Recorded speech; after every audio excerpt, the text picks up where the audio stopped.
everyone, welcome to my YouTube channel Bankers Avenue and my name is Preeti Tiwari. In this video, I am going to tell you how to solve puzzle within few minutes for RRB PO, RRB clerk and for all banking exams.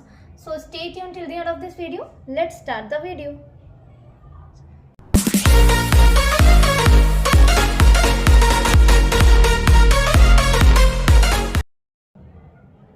Hindi medium वालों के लिए question मैंने screen पर लगा दिया, वहां से read कर लीजिए.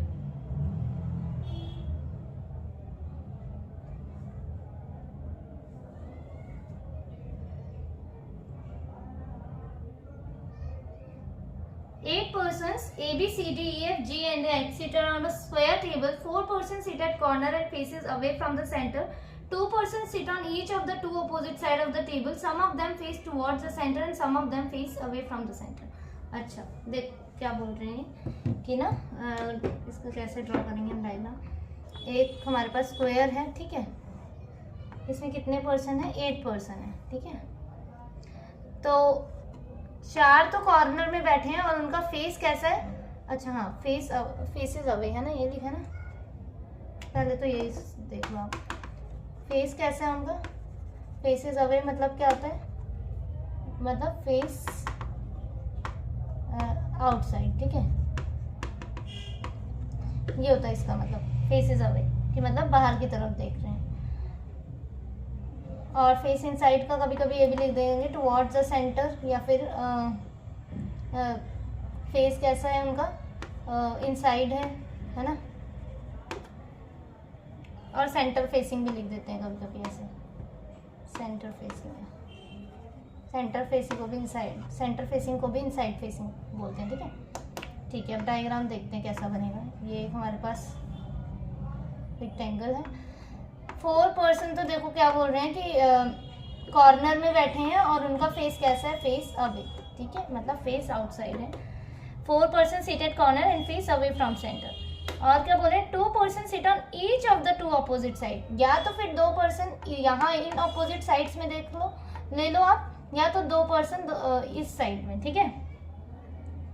समझ आ रहा है कि या तो 2 पर्सन यहाँ पर ले लो, 2 पर्सन, या तो यहाँ ले लो. 2 person sit on each of the 2 opposite sides of the table, ठीक है. अपोजिट साइड्स वाले में ही लेना है. ये नहीं है कि अगर 2 हम यहाँ ले ले तो 2 यहाँ ले ले, ऐसे नहीं बोला है. 2 person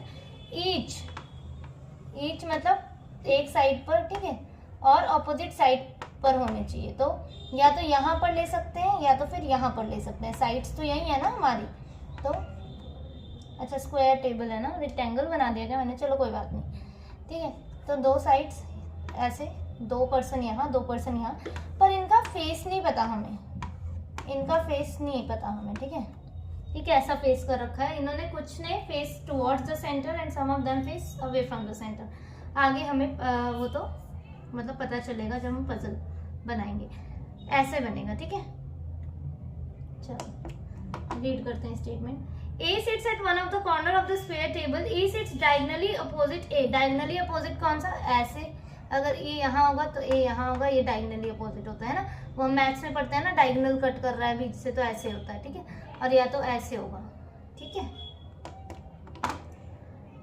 B who sits to the immediate left of E faces towards the center. One person sits between B and H who is not an immediate neighbor of A. F who faces direction same as B is neither an immediate neighbor of H nor A. G is not an immediate neighbor of H.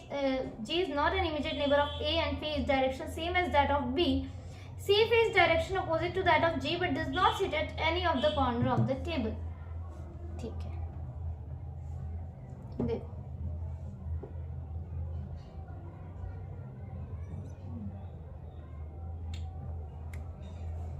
एकदम diagram बना देते हैं इसका, है ना. Square table है ना, square rectangle से, चलो कोई बात नहीं.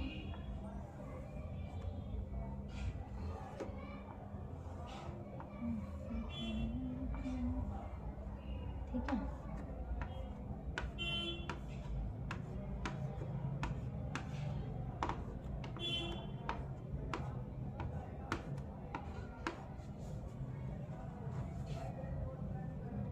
ब्लर सा है क्या? विजिबल है. देखो क्या बोल रहे हैं, E sits at one of the corner of the square table. E sits diagonally opposite A. B who sits to the immediate left of E face towards the center. देखो हमेशा ना स्टेटमेंट को केयरफुली रीड करो। देखो क्या बोला, ए जो है कॉर्नर में है, ठीक है, ए कॉर्नर में है और E जो है उसके डायगोनली अपोजिट है और B जो है ना उससे इमीडिएटली लेफ्ट में है, किससे, E से, और B ने टुवर्ड्स द सेंटर, मतलब B ने इनसाइड फेस कर रखा है। इसका मतलब हमें ये पता लग रहा है कि B यहाँ कहीं बैठा है ना, B इनमें से कहीं पर किसी जगह बैठा है और B जो है E के इमीडिएट लेफ्ट में है। B जो है ना E के इमीडिएट लेफ्ट में है। तो देखो एक बात ये क्लियर हुई हमारी यहाँ से कि B जो है साइड्स में बैठा है। दूसरी बात ये क्लियर होगी कि देखो A जो है ना, जो मतलब E है वो A के डायगोनली अपोजिट में है, तो मतलब A कॉर्नर में बैठा है, तो A यहाँ बैठा होगा तो E यहाँ बैठा होगा, A यहाँ तो E यहाँ, A यहाँ तो E यहाँ, A यहाँ तो E यहाँ। इससे हमारे सेकंड थिंग क्या क्लियर हुई कि E भी कॉर्नर में बैठा है, ठीक है।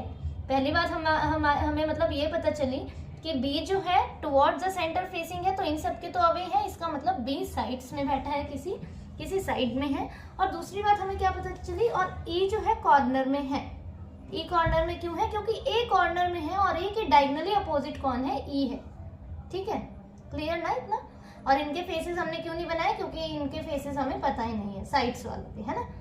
तो देखो अब हम ये सेट कर सकते हैं कि B जो है ना इमीडिएट लेफ्ट में है, किसके, E के, है ना। और B यहाँ पे मैं लिखूं क्या, B साइड्स में बैठा है, साइड में, और E कॉर्नर में बैठा है, ठीक है, कॉर्नर ऐसे लिख दिया मैंने, कॉर्नर। और क्या बोला, B who sits immediate left of E, B E के इमीडिएट लेफ्ट में है, ठीक है। तो हमें ऐसी प्लेस ढूंढनी पड़ेगी कि B जो है इमीडिएट लेफ्ट में भी E के हो जाए और उसकी टुवर्ड्स द सेंटर फेस हम बना देंगे, है ना। देखो अब अगर मैंने E को यहाँ सेट किया, ठीक है, E को अब हम देखते हैं कहाँ पर सेट करेंगे, E के हिसाब से हम A को सेट कर देंगे, ठीक है। अगर हम पहले ही A को सेट कर लेते ना कहीं पे, तो फिर मैं वो भी कंडीशन बना के दिखाऊंगी आपको, A वाली, ठीक है। ये वाली हमारी सॉल्व हो जाए तो मैं A से भी करके दिखाऊंगी। देखो अगर हमने E को यहाँ लिया तो E का इमीडिएट लेफ्ट B यहाँ हो जाएगा, पर B का क्या टुवर्ड फेसिंग है, नहीं है ना, मतलब B यहाँ नहीं आ सकता, है ना। अब देखो E को यहाँ लिया हमने, तो E का लेफ्ट क्या होगा, यहाँ पे होगा B, हो सकता है, क्योंकि E का लेफ्ट इमीडिएट कौन है, B who sits immediate left of E, B, तो B साइड में आना चाहिए, मतलब E यहाँ आ सकता है, ठीक है, यहाँ आ सकता है, ठीक है। अब E को यहाँ लिया तो E का इमीडिएट लेफ्ट B यहाँ होगा, मतलब B यहाँ भी नहीं आ सकता। अब अगर B को E को यहाँ लिया तो E का इमीडिएट लेफ्ट कौन होगा, B यहाँ होगा, है ना। तो मतलब E जो है ना यहाँ आ सकता है, इन दोनों किसी भी प्लेस में, यहाँ या तो फिर यहाँ। तो मतलब आप इन दोनों से जगह में से कहीं पर भी E को रख देते हैं, तो हम, ठीक है, E को यहाँ रख देते हैं हम, ठीक है। अब E का जो है इमीडिएट लेफ्ट कौन है, कौन है इमीडिएट लेफ्ट में, B, और इसने कैसा फेस कर रखा है, टुवर्ड्स द सेंटर, ठीक है। तो ठीक है, B यहाँ हो गया। अब E के डायगोनली अपोजिट A, तो A यहाँ हो गया हमारा, ठीक है। चलो आगे, वन पर्सन है किसके बीच में, B और H के बीच में, और H who is not an immediate neighbour of A, H neighbour नहीं आएगा, मतलब एक छोड़ के H यहाँ नहीं आ सकता क्योंकि H नेबर हो जाएगा। तो एक छोड़ के H कहाँ आ गया हमारा, यहाँ। सेम इस वाली कंडीशन में भी एक छोड़कर H कहाँ आ गया हमारा, यहाँ पे, ठीक है। अब one person B and H, हाँ, F who faces same direction as B is neither an immediate neighbor of H or nor A, मतलब F ने B के तरफ फेस कर रखा है, मतलब F का भी फेस कैसा है, इनसाइड, और F जो है B और H का नहीं, क्या बोला, F हाँ, H और A का नेबर नहीं है, H और A का नेबर नहीं है, मतलब F यहाँ नहीं आ सकता, ना ही F इस जगह आ सकता है, F सिर्फ यहाँ ही आ सकता है, और इसका नहीं, फेस कैसा है, ऐसा। सेम इसमें भी यहाँ नहीं आ सकता, F यहाँ आ सकता है सिर्फ, ठीक है। चलो, G is not an immediate neighbour of A, तो मतलब G A का नेबर नहीं है, तो यहाँ आ गया, सेम इसमें भी यहाँ आ गया। And face direction same as that of B, मतलब इन्होंने भी इनसाइड फेसिंग की है। चलो ठीक है, ठीक है। C face direction opposite to that of G, C ने G के अपोजिट देख रहा है, तो देखो C के लिए दो कंडीशन है हमारे पास, ठीक है। अच्छा नहीं, पूरे ही रीड करते हैं. But does not sit at any of the corner of the table, मतलब सी यहाँ नहीं है, सी यहाँ ही हो सकता है. सेम इसमें भी सी यहाँ, तो जी के अपोजिट देख रहा है, मतलब ये इनसाइड तो ये आउटसाइड. बच कौन गया हमारा? सी. डी बच गया, तो डी हमारा यहाँ आ जाएगा. बस कंडीशन सॉल्व हमारी दोनों ही बन गई है ना.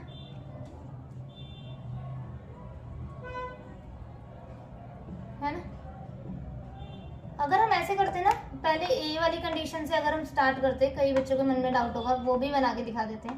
ठीक है, अगर इस वाली से स्टार्ट करते ना, ए वाली कंडीशन से, कि ए जो है कॉर्नर में बैठा है, तो आप मान लो किसी भी कई बच्चे अगर यहाँ बिठा देते तो ए के हिसाब से ई यहाँ आ जाता और ई के हिसाब से बी यहाँ आ जाता, तो फिर आपको ये गलत करना पड़ता.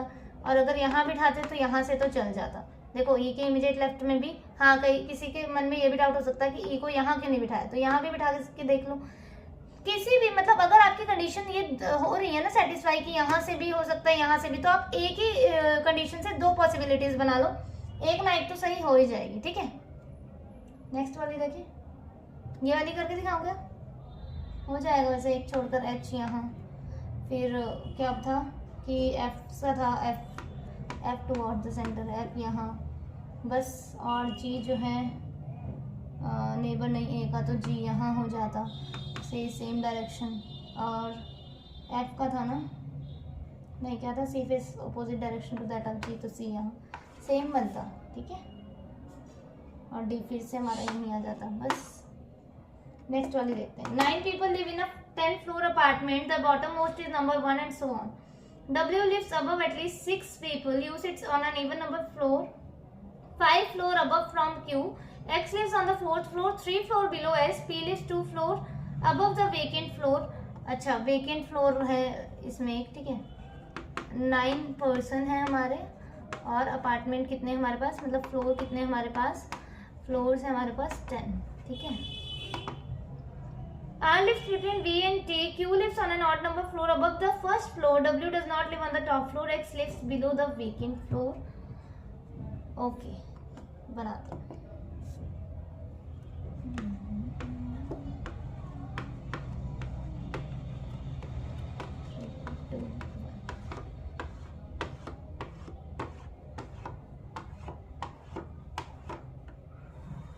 दिख रहा है?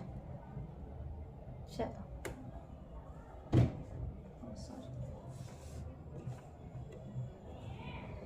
क्या बोला है देखो. U को सेट करेंगे पहले.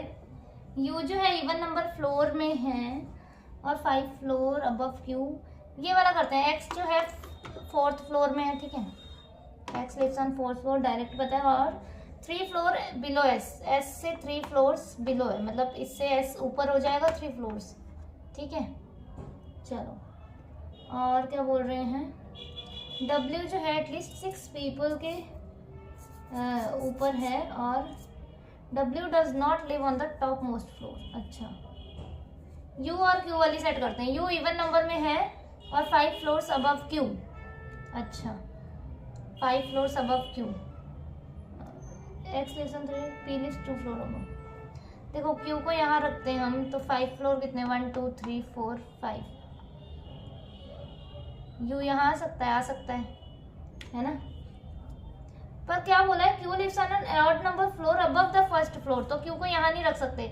Q ऑड में है और फर्स्ट फ्लोर के ऊपर है, तो मतलब Q यहाँ से स्टार्ट कर सकते हैं. हाँ, Q को यहाँ रखा तो 1 2 3 4 5. U यहाँ आ सकता है, इवन पे है. U इवन में है और Q ऑड में है. ठीक है, अब Q यहाँ आ सकता है ऑड में. अब 1 2 3 4 5, दो कंडीशन बनी है. ठीक है, आगे. और W lives above at least 6 people और टॉप मोस्ट में नहीं है, तो 1 2 3 4 5 6, मतलब W 6 पीपल के ऊपर है, तो 6 लोगों के ऊपर है, तो W यहाँ तो आ नहीं सकता अब, क्योंकि S और U है, और W ऊपर भी नहीं है, तो W के लिए यही जगह बच रही है. अब यहाँ क्यों नहीं लिया, क्योंकि W के नीचे यहाँ तो 5 ही लोग होते हैं और हमें 6 लोगों के ऊपर W चाहिए. सेम इसमें 6 लोगों के ऊपर चाहिए, तो W यहाँ नहीं आ सकता, S बैठा है. W के लिए ये दो जगह है, बना लेते हैं, कोई बात नहीं. U S Q X, तो W को एक जगह यहाँ ले लिया, एक जगह यहाँ ले लिया. ठीक है, W does not live, X lives below the vacant floor. अच्छा, P जो है वेकेंट फ्लोर के फ्लोर अबव है। अच्छा ठीक है। Sits on even number 4 5 x lives on 4th floor, P lives 2 floor above vacant floor. देखो वेकेंट फ्लोर के 2 फ्लोर अबव पी है, तो वेकेंट यहाँ आएगा तो 2 एक छोड़ के पी नहीं आ पाएगा।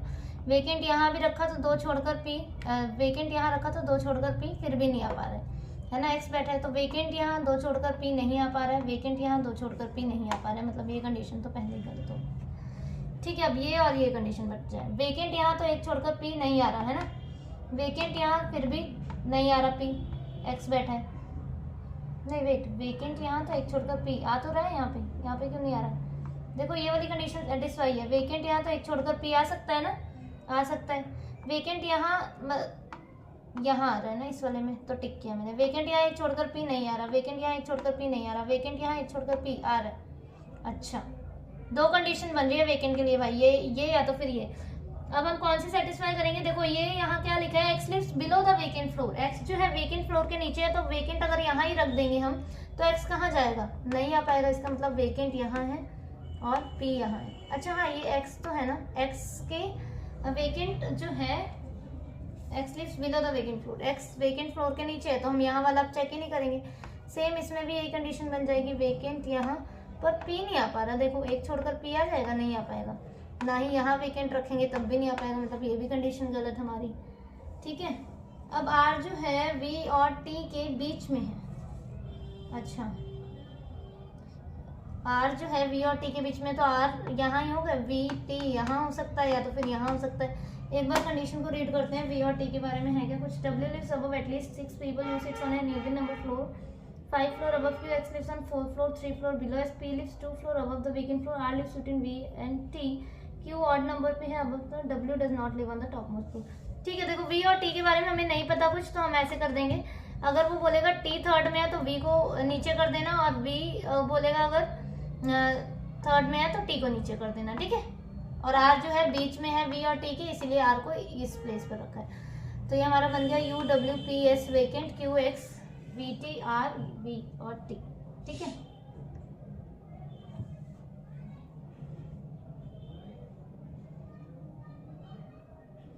ठीक है, तो ये थी आज की हमारी video. You can join my Telegram channel.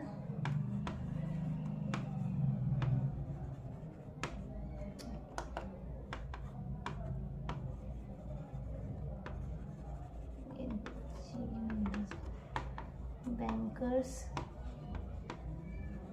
Avenue. ठीक है, okay, thank you for watching the video.